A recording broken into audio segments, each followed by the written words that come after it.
ಸದನದಲ್ಲಿ ಸಿಡಿಯುತ್ತಾ ಅಸ್ಥಿ ಉತ್ಖನನ ಸ್ಫೋಟ. ಎಸ್ಐಟಿ ತನಿಖೆ ಬಗ್ಗೆ ಉತ್ತರವನ್ನ ನೀಡಲಿದ್ದಾರೆ ಪರಮೇಶ್ವರ್.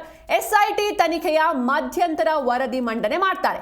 ಅಸ್ಥಿ ಶೋಧ ಬಗ್ಗೆ ಮಾಹಿತಿಯನ್ನ ನೀಡ್ತಾರೆ ಗೃಹ ಸಚಿವ ಪರಮೇಶ್ವರ್. ಇನ್ನು ಮುಸುಕುಧಾರಿ ಬಂಧನಕ್ಕೆ ಬಿಜೆಪಿ ನಾಯಕರು ಆಗ್ರಹಿಸುವಂತಹ ಸಾಧ್ಯತೆ ಕೂಡ ಇದೆ. ಸಿಎಲ್ಪಿ ನಿರ್ಧಾರದಂತೆ ತನಿಖೆ ಸ್ಥಗಿತಗೊಳಿಸುವಂತಹ ಸಾಧ್ಯತೆ ಕೂಡ ಇರುವಂತದ್ದು. ಇನ್ನು ಈ ತನಿಖೆ ಮುಂದುವರಿಯುತ್ತಾ ಅಥವಾ ಇಲ್ಲಿಗೆ ಇದಕ್ಕೆ ಬ್ರೇಕ್ ಹಾಕ್ತಾರಾ, ಇದೆಲ್ಲದಕ್ಕೂ ಕೂಡ ಇವತ್ತು ಉತ್ತರ ಸಿಗುತ್ತೆ. ಸದನದಲ್ಲಿ ಸಿಡಿಯುತ್ತಾ ಅಸ್ಥಿ ಉತ್ಖನನ ಸ್ಫೋಟ. ಎಸ್ಐಟಿ ತನಿಖೆ ಬಗ್ಗೆ ಉತ್ತರವನ್ನ ನೀಡಲಿದ್ದಾರೆ ಪರಮೇಶ್ವರ್. ಎಸ್ಐಟಿ ತನಿಖೆಯ ಮಧ್ಯಂತರ ವರದಿ ಮಂಡನೆ ಮಾಡ್ತಾರೆ. ಅಸ್ಥಿ ಶೋಧ ಬಗ್ಗೆ ಮಾಹಿತಿಯನ್ನ ನೀಡ್ತಾರೆ. ಇನ್ನು ಮುಸುಕುಧಾರಿ ಬಂಧನಕ್ಕೆ ಬಿಜೆಪಿ ನಾಯಕರು ಆಗ್ರಹಿಸುವಂತಹ ಸಾಧ್ಯತೆ ಕೂಡ ಇದೆ. ಇನ್ನು ಸಿಎಲ್ಪಿ ನಿರ್ಧಾರದಂತೆ ತನಿಖೆ ಸ್ಥಗಿತಗೊಳಿಸುವಂತಹ ಸಾಧ್ಯತೆ ಕೂಡ ಹೆಚ್ಚಿರುವಂತದ್ದು. ಮುಸುಕುಧಾರಿ ಬಂಧನಕ್ಕೆ ಬಿಜೆಪಿ ನಾಯಕರು ಆಗ್ರಹಿಸುವಂತಹ ಎಲ್ಲಾ ಸಾಧ್ಯತೆ ಇದೆ. ಬಿಜೆಪಿ ಕಾಂಗ್ರೆಸ್ ನಡುವೆ ಧರ್ಮಸ್ಥಳ ಷಡ್ಯಂತ್ರ ಸಮರ ಜೋರಾಗಿದೆ. ಇಷ್ಟು ದಿನ ಅಸ್ಥಿಪಂಜರ ಶೋಧದ ಕುರಿತಾಗಿ ಸುದ್ದಿಯಲ್ಲಿದ್ದ ಧರ್ಮಸ್ಥಳ ದಿನ ಕಳೆದಂತೆ ರಾಜಕೀಯ ವಾಗ್ಯುದ್ಧದ ರಣರಂಗವಾಗಿ ಬದಲಾಗ್ತಾ ಇದೆ. ಬಿಜೆಪಿ ಕಾಂಗ್ರೆಸ್ ನಡುವೆ ಮಾತಿನ ಯುದ್ಧಕ್ಕೆ ಇದು ವೇದಿಕೆ ಆಗಿದೆ.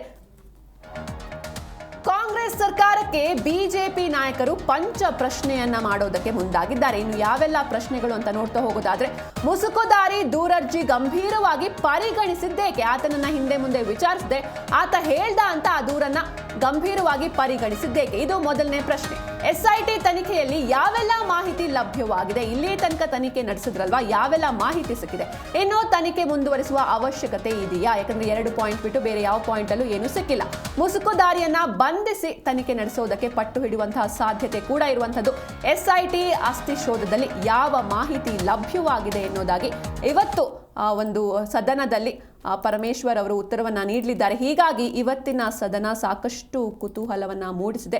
ಎಲ್ಲದಕ್ಕೂ ಪ್ರಶ್ನೆ ಸಿಗಲಿದೆ. ಏನು ಬಿಜೆಪಿ ಅವರು ಒಂದು ಪ್ರಶ್ನೆಗಳನ್ನ ಇಟ್ಟಿದ್ದಾರೆ, ಪಂಚ ಪ್ರಶ್ನೆಗಳು, ಅವೆಲ್ಲವಕ್ಕೂ ಕೂಡ ಇವತ್ತು ಉತ್ತರ ಸಿಗುತ್ತೆ. ಇನ್ನು ಕಾಂಗ್ರೆಸ್ ಸರ್ಕಾರಕ್ಕೆ ಬಿಜೆಪಿ ನಾಯಕರ ಪಂಚ ಪ್ರಶ್ನೆ ಯಾವುದು ಅಂತ ನೋಡ್ತಾ ಹೋಗೋದಾದ್ರೆ, ಮುಸುಕುಧಾರಿ ದೂರರ್ಜಿಯನ್ನ ಗಂಭೀರವಾಗಿ ಪರಿಗಣಿಸಿದ್ದೇಕೆ? ಯಾಕಂದ್ರೆ ಯಾರೋ ಒಬ್ಬ ಬಂದು ನಾನು ಧರ್ಮಸ್ಥಳ ಸುತ್ತಮುತ್ತ 100 ಶವಗಳನ್ನ ಹೂತಿದ್ದೇನೆ ಅಂತ ಹೇಳಿದ ತಕ್ಷಣ ನೀವು ಅದನ್ನು ಹೆಂಗೆ ಕನ್ಸಿಡರ್ ಮಾಡಿದ್ರಿ ಎನ್ನೋದು ಮೊದಲ ಪ್ರಶ್ನೆ.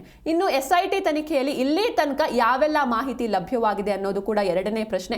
ಇನ್ನೂ ತನಿಖೆಯನ್ನ ಮುಂದುವರಿಸುವಂತಹ ಅವಶ್ಯಕತೆ ಇದೆಯಾ? ಯಾಕಂದ್ರೆ ಯಾವುದೇ 2 ಪಾಯಿಂಟ್ ಬಿಟ್ಟು ಬೇರೆ ಯಾವ ಪಾಯಿಂಟ್ ಅಲ್ಲೂ ಯಾವುದೇ ಅವಶೇಷಗಳು ಪತ್ತೆಯಾಗಿಲ್ಲ. ಇನ್ನು ಮುಸುಕುಧಾರಿಯನ್ನ ಬಂಧಿಸಿ ತನಿಖೆ ನಡೆಸೋದಕ್ಕೆ ಪಟ್ಟನ್ನು ಕೂಡ ಹಿಡಿಯುವಂತಹ ಸಾಧ್ಯತೆ ಇದೆ. ಎಸ್ಐಟಿ ಅಸ್ಥಿ ಶೋಧದಲ್ಲಿ ಯಾವ ಮಾಹಿತಿ ಲಭ್ಯವಾಗಿದೆ ಎನ್ನುವುದಾಗಿ ಇವತ್ತು ಎಲ್ಲ ಉತ್ತರ ಸಿಗುತ್ತೆ. ಇನ್ನು 16 ದಿನ 17 ಕಡೆ ಶೋಧ ಕಾರ್ಯವನ್ನ ನಡೆಸಿದೆ ಎಸ್ಐಟಿ ತಂಡ. ಆದ್ರೆ ಯಾವುದಂದ್ರೆ 2 ಪಾಯಿಂಟ್ ಬಿಟ್ಟು 6 ಹಾಗೂ 11A ಪಾಯಿಂಟ್ ಬಿಟ್ಟು ಇನ್ನು ಯಾವುದೇ ಪಾಯಿಂಟ್ಗಳಲ್ಲಿ ಏನು ಕೂಡ ಪತ್ತೆಯಾಗಿಲ್ಲ. ಇನ್ನು ಧರ್ಮಸ್ಥಳದ ಸುತ್ತ ಮೃತದೇಹ ಹೂತಿಟ್ಟ ಆರೋಪದ ಕೇಸ್ಗೆ ಸಂಬಂಧಪಟ್ಟಂತೆ ಸದನದಲ್ಲಿ ಇಂದು ಗೃಹ ಸಚಿವ ಪರಮೇಶ್ವರ್ ಏನು ಉತ್ತರ ನೀಡ್ತಾರೆ ಸಾಕಷ್ಟು ಕುತೂಹಲ ಮೂಡಿಸಿದೆ. ಅಸೆಂಬ್ಲಿಯಲ್ಲಿ ಗೃಹ ಸಚಿವರು ತನಿಖೆ ಬಗ್ಗೆ ಏನು ಹೇಳ್ತಾರೆ ಅನ್ನೋದು ಈಗಿನ ಪ್ರಶ್ನೆ. ಚರ್ಚೆಗೆ ಕಾರಣವಾಗಿದೆ ಧರ್ಮಸ್ಥಳದಲ್ಲಿ ಅಸ್ಥಿ ಉತ್ಖನನ ಕೇಸ್. ಇನ್ನು ಸಿಎಲ್ಪಿ ನಿರ್ಧಾರದಂತೆ ತನಿಖೆ ಸ್ಥಗಿತಗೊಳಿಸುವಂತಹ ಸಾಧ್ಯತೆ ಕೂಡ ಇರುವಂಥದ್ದು. ಈ ಧರ್ಮಸ್ಥಳದಲ್ಲಿ ಅಸ್ಥಿ ಉತ್ಖನನ ಕಾರ್ಯ ಏನು ನಡೀತು 16 ದಿನಗಳ ಕಾಲ, ಇದು ತೀವ್ರ ಚರ್ಚೆಗೆ ಕಾರಣವಾಗಿದೆ. ರಾಜಕೀಯ ತಿರುವನ್ನು ಕೂಡ ಪಡೆದುಕೊಂಡಿದೆ. ಎಸ್ಐಟಿ ತನಿಖೆ ಪ್ರಗತಿ ಬಗ್ಗೆ ಇವತ್ತು ಗೃಹ ಸಚಿವ ಡಾಕ್ಟರ್ ಜಿ ಪರಮೇಶ್ವರ್ ಉತ್ತರವನ್ನ ನೀಡಲಿದ್ದಾರೆ. ಇಂದು ವಿಧಾನಸಭೆಯಲ್ಲಿ ಆ ಉತ್ತರವನ್ನ ನೀಡ್ತಾರೆ. ಎಸ್ಐಟಿ ತನಿಖೆಯ ಭವಿಷ್ಯದ ಬಗ್ಗೆ ಏನ್ ಹೇಳ್ತಾರೆ, ಸರ್ಕಾರದ ನಿಲುವನ್ನ ಪ್ರಕಟಿಸ್ತಾರಾ ಎಂಬುದು ಸದ್ಯದ ಕುತೂಹಲ. ಇನ್ನು ಧರ್ಮಸ್ಥಳ ವಿರುದ್ಧ ಷಡ್ಯಂತ್ರ ನಡೆಸಿರುವವರ ಹೆಸರು ಬಹಿರಂಗಪಡಿಸಬೇಕು ಅಂತ ಬಿಜೆಪಿ ಪಟ್ಟಣ ಕೂಡ ಹಿಡಿದಿರುವಂಥದ್ದು. ಮುಸುಕುಧಾರಿಯನ್ನ ಬಂಧಿಸಿ ಎಸ್ಐಟಿ ತನಿಖಾ ವರದಿಯನ್ನ ಸದನದಲ್ಲಿ ಮಂಡಿಸಬೇಕು ಅಂತ ಸದನದಲ್ಲಿ ಪ್ರತಿಪಕ್ಷ ಬಿಜೆಪಿ ಪಟ್ಟು ಹಿಡಿಯುವಂತಹ ಸಾಧ್ಯತೆ ಕೂಡ ಇದೆ. ಹೀಗಾಗಿ ಇವತ್ತಿನ ಸದನ ಕಲಾಪದ ಸುತ್ತ ತೀವ್ರ ಕುತೂಹಲ ಮೂಡಿರುವಂಥದ್ದು. ಇನ್ನು ಅನಾಮಧೇಯ ವ್ಯಕ್ತಿ ನೀಡಿದ ದೂರಿನ ಮೇಲೆ ಎಸ್ಐಟಿ ರಚನೆಯನ್ನ ಮಾಡಲಾಗಿತ್ತು. ಧರ್ಮಸ್ಥಳದಲ್ಲಿ ಹೂತಿಟ್ಟಿರುವ ಶವಗಳಿಗಾಗಿ 16 ದಿನಗಳ ಕಾಲ ಶೋಧ ಕಾರ್ಯವನ್ನ ನಡೆಸಲಾಯಿತು. ಆದರೆ ಎಲ್ಲಾ ಕಡೆ ಕುರುಹು ಸಿಕ್ಕಿಲ್ಲ. ಕೇವಲ 2 ಪಾಯಿಂಟ್ನಲ್ಲಿ ದೂರುದಾರ ಗುರುತಿಸಿರುವಂತಹ 6ನೇ ಪಾಯಿಂಟ್ ಹಾಗೂ ದೂರುದಾರ ಈ 11A ಪಾಯಿಂಟ್ ಬಗ್ಗೆ ಸ್ಟಾರ್ಟಿಂಗ್ ಅಲ್ಲಿ ಆತ ಏನು ಹೇಳಿರೋಲ್ಲ. ಆದ್ರೆ ಅಚಾನಕ್ ಆಗಿ 11ನೇ ಪಾಯಿಂಟ್ ನಲ್ಲಿ ಅಗಿಯುವಂತಹ ದಿನ ಆತ ಮೇಲ್ಗಡೆ ಅಂದ್ರೆ ಆ ಗುಡ್ಡದ ಮೇಲ್ಗಡೆ ಕರ್ಕೊಂಡು ಹೋಗಿ ಅಲ್ಲಿ 11A ಪಾಯಿಂಟ್ ನಲ್ಲಿ ಒಂದು ಅಸ್ಥಿಪಂಜರ ಯಾವುದೇ ಉತ್ಖನನ ಇಲ್ಲದೆ ಮಣ್ಣಿನ ಮೇಲೆನೆ ಸಿಕ್ಕಿರುತ್ತೆ. ಹೀಗಾಗಿ ಈ ಕುರಿತಾಗಿ ಸಾಕಷ್ಟು ವಿಷಯಗಳು ಇವತ್ತು ಚರ್ಚೆಯಾಗುತ್ತೆ. ಈ ಬಗ್ಗೆ ಹೆಚ್ಚಿನ ಮಾಹಿತಿಯನ್ನು ನೀಡ್ತಾರೆ ನಮ್ಮ ಮಂಗಳೂರು ಜಿಲ್ಲೆಯ ಪ್ರತಿನಿಧಿ ಶಂಶೀರ್ ಬುಡೋಳಿ. ಶಂಶೀರ್, ಇನ್ನು ಧರ್ಮಸ್ಥಳದ ಸುತ್ತ ಮೃತದೇಹ ಹೂತಿಟ್ಟ ಆರೋಪದ ಕೇಸ್ಗೆ ಸಂಬಂಧಪಟ್ಟಂತೆ ಇವತ್ತು ಗೃಹ ಸಚಿವ ಪರಮೇಶ್ವರ್ ಉತ್ತರವನ್ನ ನೀಡಲಿದ್ದಾರೆ. ಸಾಕಷ್ಟು ಕುತೂಹಲ ಸೃಷ್ಟಿಸಿದೆ. ಜೊತೆಗೆ ಬಿಜೆಪಿ ನಾಯಕರು ಕೂಡ ಧರ್ಮಸ್ಥಳಕ್ಕೆ ಭೇಟಿಯನ್ನ ನೀಡಿದ್ರು. ಅಲ್ಲಿ ಧರ್ಮಾಧಿಕಾರಿ ಅವರನ್ನ ಕೂಡ ಭೇಟಿ ಮಾಡಿ ಮಾತುಕತೆಯನ್ನ ನಡೆಸಿದ್ದಾರೆ. ಹೀಗಾಗಿ ಈ ಒಂದು ಕಾರ್ಯಾಚರಣೆ ಮುಂದುವರಿಯುತ್ತಾ ಅಥವಾ ಬ್ರೇಕ್ ಹಾಕ್ತಾರಾ ಹೇಗೆ ಅಂತ ಈ ಬಗ್ಗೆ ಅಪ್ಡೇಟ್ಸ್ ನೀಡೋದಾದ್ರೆ? ಸುತ್ತಮುತ್ತ ನೂರಾರು ಮೃತದೇಹಗಳನ್ನ ಹೂಳಲಾಗಿದೆ ಎಂಬ ಆರೋಪದ ಕುರಿತು, ಆ ಪ್ರಕರಣದ ಕುರಿತು SIT ತನಿಖೆ ಮಾಡ್ತಾ ಇರುವಂತದ್ದು.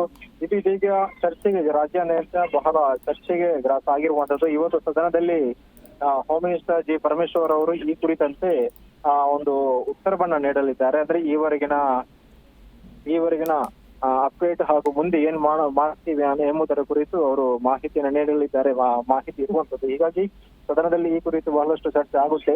ಶನಿವಾರ ಅಷ್ಟೇ ತಾತ್ಕಾಲಿಕ ಬ್ರೇಕ್ ನೀಡಲಾಗಿತ್ತು. ಹೀಗಾಗಿ ಇವತ್ತು ಶೋಧ ಕಾರ್ಯಾಚರಣೆಯನ್ನು ನಡೆಸುವಂತಹ ಸಾಧ್ಯತೆ ಬಹಳಷ್ಟು ಕಡಿಮೆ ಇರುವಂತದ್ದು. ಸದನದಲ್ಲಿ ಉತ್ತರ ನೀಡಿದ ಬಳಿಕ ಗೃಹ ಸಚಿವರು ಏನ್ ಹೇಳ್ತಾರೆ ಅದರ ರೀತಿಯಲ್ಲಿ ಅಲ್ಲಿ ಪ್ರೊಸೀಜರ್ ಮತ್ತೆ ಹೋಗುವಂತದ್ದು.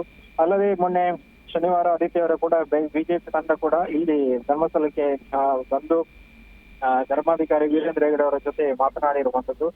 ಜೊತೆಗೆ ಬಿಜೆಪಿ ತಂಡ ಧರ್ಮಸ್ಥಳ ಪರವಾಗಿ ಧರ್ಮಸ್ಥಳ ಚಲೋ ಎಂಬ ಮೊನ್ನೆ ರ್ಯಾಲಿಯನ್ನು ಕೂಡ ನಡೆಸಿತ್ತು. ಜೊತೆಗೆ ರಾಜ್ಯ ಕಾಂಗ್ರೆಸ್ ಸರ್ಕಾರದ ವಿರುದ್ಧ ಆಕ್ರೋಶವನ್ನ ಕೂಡ ವ್ಯಕ್ತಪಡಿಸಿತ್ತು. ಜೊತೆಗೆ ಇವತ್ತು ಕೂಡ ಈ ಬಿಜೆಪಿ ಪಕ್ಷದ ನಾಯಕರು, ಅಂದ್ರೆ ವಿಪಕ್ಷದವರು ಇವತ್ತು ಸದನದಲ್ಲಿ ಈ ಕುರಿತು ವಿಷಯವನ್ನು ಪ್ರಸ್ತಾಪ ಮಾಡುವ ಸಾಧ್ಯತೆ ಇರುವಂತದ್ದು. ಜೊತೆಗೆ ಸದನದಲ್ಲಿ ಗದ್ದಲ ಎಬ್ಬಿಸುವಂತ ಸಾಧ್ಯತೆ ಕೂಡ ಇರುವಂತದ್ದು. ಜೊತೆಗೆ ಈ ಮಧ್ಯೆ ಗೃಹ ಸಚಿವರು SIT ತನಿಖೆ ಪ್ರಗತಿ ಬಗ್ಗೆ, ಮುಂದಿನ ನಡೆ ಬಗ್ಗೆ, ಮುಂದೆ ಏನ್ ಮಾಡ್ತೀವಿ ಎಂಬುದರ ಬಗ್ಗೆ ಅವರು ಉತ್ತರವನ್ನ ನೀಡಲಿದ್ದಾರೆ. ಈ ಕುರಿತು ದಿನೇಶ್ ಗುಂಡೂರಾವ್ ಅವರು ಮಂಗಳೂರಲ್ಲಿ ಮೊನ್ನೆ ಹೇಳಿಕೆಯನ್ನ ಕೂಡ ನೀಡಿದ್ರು. ಹೀಗಾಗಿ ಧರ್ಮಸ್ಥಳದಲ್ಲಿ ನೂರಾರು ಮೃತದೇಹಗಳನ್ನ ಹೂಳಲಾಗಿದೆ ಎಂಬ ಆರೋಪದ ಆ ಪ್ರಕರಣದ ಕುರಿತು SIT ವಿಶೇಷ ತನಿಖಾ ತಂಡ ತನಿಖೆ ನಡೆಸಿ ಉತ್ಖನನ ಕಾರ್ಯದಲ್ಲಿ 2 ಕಡೆ ಮಾತ್ರ ಅವಶೇಷಗಳು ಸಿಕ್ಕಿದ್ದವು. ಹೀಗಾಗಿ ಎಲ್ಲ ಕಡೆ ಸಿಕ್ಕಿರಲಿಲ್ಲ. ಹೀಗಾಗಿ ಆರೋಪ ಕೇಳಿ ಬಂದಿತ್ತು. ದೂರುದಾರ ಸುಳ್ಳು ಹೇಳುತ್ತಿದ್ದಾನ ಅಥವಾ ಬೇಕಂತಲೇ ಏನಾದ್ರೂ ರಾಜ್ಯಕ್ಕೆ ಆಗ್ತಾ ಇದೆ ಎಂಬುದರ ಬಗ್ಗೆ ಕೂಡ ಇಲ್ಲಿ ಇರುವಂತದ್ದು. ಜೊತೆಗೆ ಇವತ್ತು ಸದನದಲ್ಲಿ ಈ ಕುರಿತು ಒಂದು ಸ್ಪಷ್ಟ ಉತ್ತರ ಸಿಗಲಿದೆ.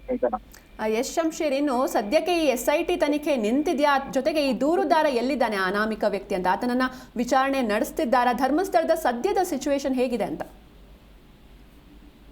ಅದು ಮುಖ್ಯವಾಗಿ ಅಪರಿಚಿತ ದೂರುದಾರ ಇರ್ತಾನೆ, ಆತನ ಒಂದು ಅಜ್ಞಾತ ಸ್ಥಳದಲ್ಲಿ ಇಡಲಾಗಿರುವಂತದ್ದು. ಕೆಲವೊಂದು ಕಾರಣಗಳಿಂದ, ಅಂದ್ರೆ ಬೆದರಿಕೆ ಇರಬಹುದು ಅಥವಾ ಇನ್ನಿತರ ರಕ್ಷಣೆಯ ವಿಚಾರದಲ್ಲಿ ಆತನನ್ನ ಒಂದು ಅಜ್ಞಾತ ಸ್ಥಳದಲ್ಲಿ ಇಟ್ಟಿರುವಂತದ್ದು. ತನಿಖೆ ಕೂಡ ಚುರುಕಾಗಿ ನಡೀತಾ ಇದೆ. ಅಂದ್ರೆ ಈಗ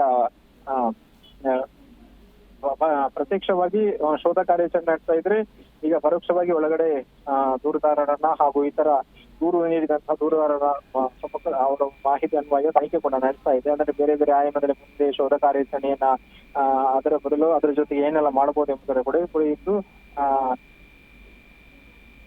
ಆಗಿರುವಂತದ್ದು. ಓಕೆ, ಥ್ಯಾಂಕ್ ಯು ಶಂಶೀರ್ ನಿಮ್ಮೆಲ್ಲ ಡೀಟೇಲ್ಸ್ಗಾಗಿ.